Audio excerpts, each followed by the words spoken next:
그날 밤 그는 공항을 나서며 하늘을 올려다보았다. 얼마나 오랜 시간이었을까? 얼마나 많은 눈물을 참았을까? 피단 옷을 입은 듯 반짝이는 정장을 차려입고 귀국 비행기에 오른 그는 이런 상상을 했다. 공항에 도착하면 사람들이 알아보고 누군가는 환호해주고 사진이라도 청해오지 않을까? 하지만 현실은 달랐다. 가방을 끌고 도착한 인천공항에서 그를 반긴 것은 기계음과 광고판 뿐이었다. 그는 자신에게 물었다. 내가 이토록 빛나는 옷을 입고 돌아왔는데 왜 아무도 알아보지 못하는 걸까? 그때 문득 스친 단어 하나. 금의 야행. 아무도 보지 못하는 밤에 비단 옷을 입고 걷는다는 뜻. 그것은 어쩌면 오늘의 나를 말하는 것이 아닐까? 금의 야행이라는 사자성어는 처음엔 단순한 표현으로 여겨지곤 한다. 밤에 비단 옷을 입고 걷는다는 말이 무슨 뜻일까? 화려한 옷을 입었지만 어두운 밤이라 아무도 그것을 알아보지 못한다는 데서 이 표현은 두 가지 방향으로 해석된다. 첫 번째는 헛된 자랑이라는 뜻이다. 아무도 볼 수 없는 곳에서만 치장하는 허영심. 사람들이 알아봐주지 않으면 의미 없는 자랑이라는 해석이다. 하지만 두 번째 의미는 더욱 깊다.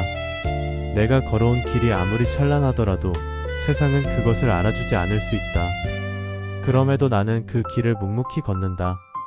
다시 말해 진짜 금의 야행은 타인의 인정이 없어도 꿋꿋하게 자신의 길을 걷는 사람을 뜻하기도 한다. 이 사자성어는 중국 전환시대 장수인 황충국과 관련된 일화에서 유래한다. 황충국은 전쟁에서 큰 공을 세우고 돌아왔지만 사람들은 그의 노고를 알아주지 않았다.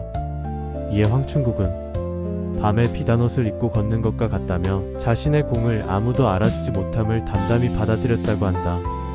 겉보기에는 외로운 말처럼 들리지만 진정한 금의 야행은 바로 그런 고요한 자기만의 성공을 품는 자의 이야기다. 그 누구도 알아주지 않아도 나는 내가 걸어온 길을 안다. 그렇기에 그 옷은 내가 나에게 주는 훈장이다. 강원도 춘천. 그곳에서 한 소녀는 공 하나를 품에 안고 달리기 시작했다. 손흥민. 지금은 전 세계 축구팬이 사랑하는 이름이지만 그 시절 손흥민은 그저 공만 좋아하는 동네 아이였다.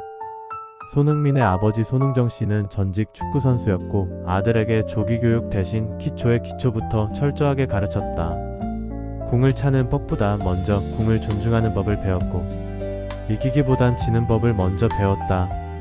볼을 오래 소유하지 않으면 야단 맞았고 다리를 무리하게 쓰면 훈련은 중단됐다. 그렇게 반복된 매일의 연습?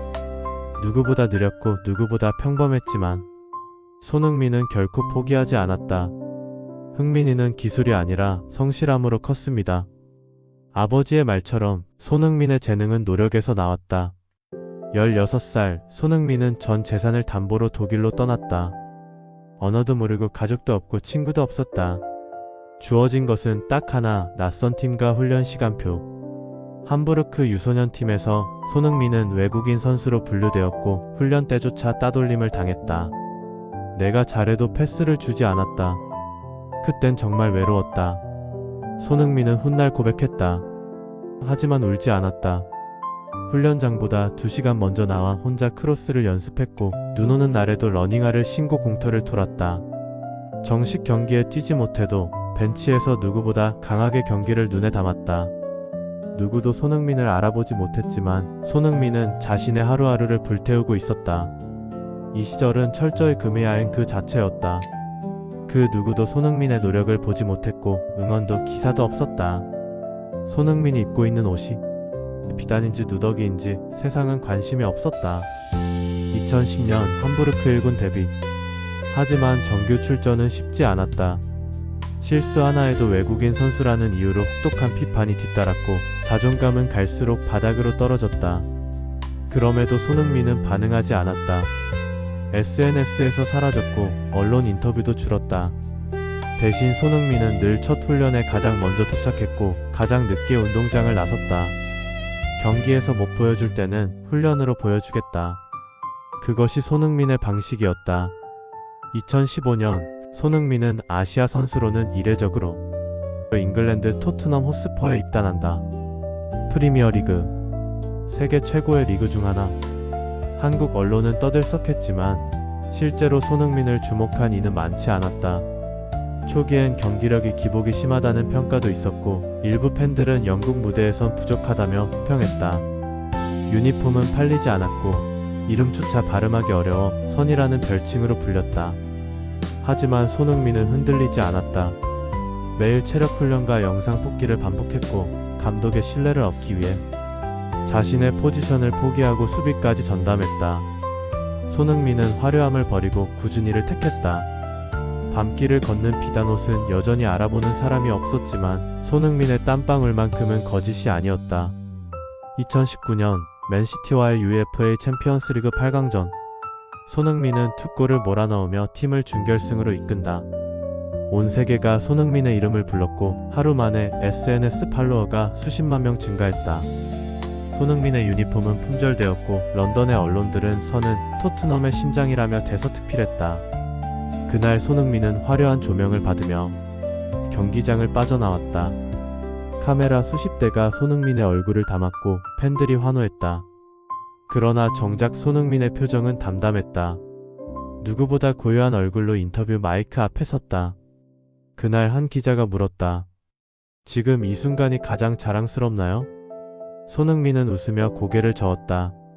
아니요. 제일 자랑스러웠던 건 예전 함부르크 시절이었어요. 아무도 안 보던 새벽에 혼자 운동장 뛰던 때요. 손흥민은 그 누구도 몰랐던 금이 야행을 기억하고 있었다. 자신이 누구인지 모를 때도 스스로를 믿었던 그 시절. 세상이 외면했어도 자신은 자신을 포기하지 않았던 시간. 그 순간 손흥민은 우리에게 보여줬다. 금이 야행은 실패의 상징이 아니라 가장 조용한 승리의 이름이라는 것을. 살다 보면 성과라는 것을 자랑하고 싶을 때가 있다. 힘들게 노력해서 얻은 결과를 누군가 알아봐 주기를 바란다. 칭찬 한마디, 응원 한 줄. 그게 없으면 외롭고 때로는 허무하다. 하지만 금이 야행이라는 말이 말해주듯 진짜 자랑은 아무도 알아주지 않는 어둠 속에서도 스스로 빛나는 사람의 몫이다. 손흥민의 이야기처럼 성공은 하루아침에 오지 않는다. 그 누구도 알아주지 않는 시간들이 모여 결국은 하나의 빛이 된다. 그러니 당신도 지금 비단옷을 입고 있다. 비록 밤길일지라도 아무도 당신의 수고를 보지 못할지라도 그 옷은 진짜다. 그 빛은 진짜다. 금이 야행은 실패가 아니라 자기만의 방식으로 이룬 승리의 문장이다. 당신이 걷는 그 길 위에 지금 이 순간도 조용히 박수를 보낸다. 구독과 좋아요 부탁드립니다.